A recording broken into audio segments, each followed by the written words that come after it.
أعوذ بالله من الشيطان الرجيم.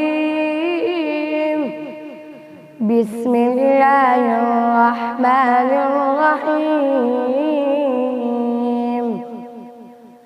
يا بني إسرائيل اذكروا نعمتي التي أنعمت عليكم وأوفوا بعهدي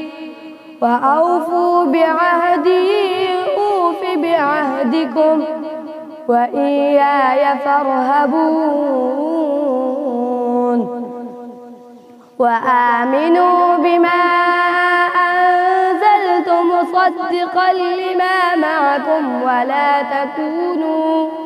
ولا تكونوا أول كافر به ولا تشتروا بآياتي ثمنا قليلا وإياي فاتقون.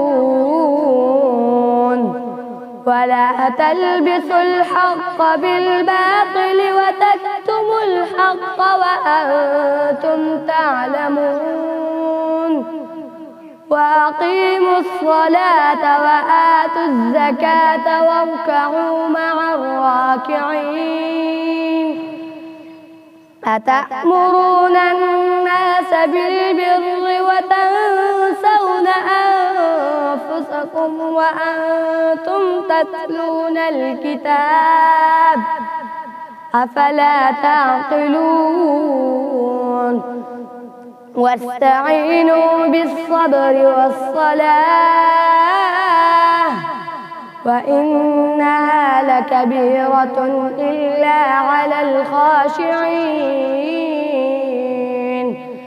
الذين يظنون أنهم ملاقو ربهم وأنهم إليه راجعون.